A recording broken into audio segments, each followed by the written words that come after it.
चला आज आपण डब्यासाठी असो किंवा नाश्त्यासाठी असो असा आलू पराठा करणार आहे। ही माझ्या पद्धतीने मी आलू पराठ्याची रेसिपी तुमच्यासोबत शेअर केली आहे। आवडल्यास लाईक करा, शेअर करा आणि सबस्क्राइब देखील करायला विसरू नका। इथे 250 ग्राम इथे पीठ घेतलं आहे, म्हणजे 2 कप पीठ घेतलं आहे। चवीनुसार मीठ टाकलं आहे आणि थोडं पाणी घेऊन छान आपला जो रेग्युलरचं पीठ मळतो त्याच पद्धतीने पीठ मळून घ्यायचं आहे। अगदी सॉफ्ट असं मळून घ्यायचं आहे। छान 10 मिनिटं झाकून ठेवायचं आहे, 10 किंवा 15 मिनिटं। त्यानंतर आपण स्टफिंगची तयारी करूया। इथे मी आलं, लसूण, मिरची आणि जिरं घेतलं आहे। छान मिक्सरच्या भांड्यामध्ये टाकून घेतलेलं आहे। त्यानंतर जाडसर याला वाटून घ्यायचं आहे। बघा मी अशा पद्धतीने वाटून घेतलेलं आहे। आता आपण काढून घेऊया। त्याच मिक्सरच्या सेम पॉटमध्ये मी आता काही दुसरे पदार्थ घेणार आहोत। त्यासोबत मी घेतलेला आहे आता कांदा, मटार आणि कोथिंबीर घेतले आहे। सेम पॉटमध्ये आपल्याला छान जाडसरच असं वाटून घ्यायचं आहे। अशा पद्धतीने हे वाटून घ्यायचं आहे। आता इथे मी 3 आलू मीडियम साईजचे उकडून घेतले आहे आणि किसणीच्या सहाय्याने किसून घेतलेलं आहे। आता आपण जे वाटण केलं आहे हिरव्या मिरचीचं ते टाकणार आहोत।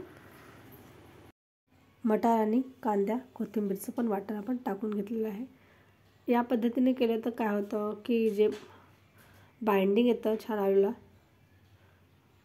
आणि जे आलू पराठा आपण लाटतो तेव्हा ते फुटणार नाही, यामुळे मी अशा पद्धतीने हे वाटून घेतलं आहे। चवीनुसार मीठ टाकलं आहे, पाव चमच हळद टाकले आहे, 1 चमच धनेपूड टाकले आहे आणि अर्धा चमच मी लाल तिखट टाकलं आहे। इथे तुम्ही तिखटाचं प्रमाण कमी न करता जास्त टाका, कारण की आलू पण गोड। तिखट इथे जास्त टाकायचं आहे आपल्याला, कारण की आलू हे थोडंसं गोडसर पण असतो, त्यामुळे आपल्याला इथे तिखटाचं प्रमाण वाढवायचं आहे। इथे मी नंतर 1 चमच अजून टाकलं होतं, त्यामुळे त्याला छान अशी चव येते। छान मिक्स करून घ्यायचं, अगदी सर्व जिन्नस आपले मिक्स झाले पाहिजे। मसाले पण आपण जे वाटलेले आहे ते पण आणि जे सुखे मसाले आहे ते पण छान आलूमध्ये मिक्स झाले पाहिजे, त्यामुळे त्या आलूला पण छान स्टफिंगला चव येते। अशा पद्धतीने सर्व मिक्स करून घेतलं आहे। छान असा डोस बनवून घ्यायचा आहे। आता याची छान जेवढा आपण स्टफिंग भरणार आहोत त्या साईडचे गोळे बनवून घेणार आहे। एकाच साईडचे आपल्याला गोळे बनवून घ्यायचे आहे, त्यामुळे आपले पराठे पण आपण त्याचप्रमाणे लाटणार आहोत। कमी जास्त जर सारण घेतलं तर फुटू शकतात। सेमच साईजचे मी सगळे बॉल बनवून घेत आहे। सर्व बॉल मी बनवून घेतलेला आहे। आता आपण जे पीठ मळलं आहे 10-15-20 मिनिटं झालेलं आहे, याला छान थोडंसं तेल टाकून मॅश करून घ्यायचं। अगदी सॉफ्ट असा आपला डो बनून जातो। आणि छोट्याशा साईजचा बॉल घ्यायचा आणि छान पारी लाटून घ्यायची। या पद्धतीने मी हे पारी लाटून घेत आहे। ही पद्धत मला खूप आवडते, कारण यामुळे काय होतं ही पुरण जसं भरतो आपण तीच पद्धत मी इथे वापरलेली आहे, त्यामुळे काय होतं स्टफिंग बाहेर जात नाही आणि अगदी गोळा लाटता येतो।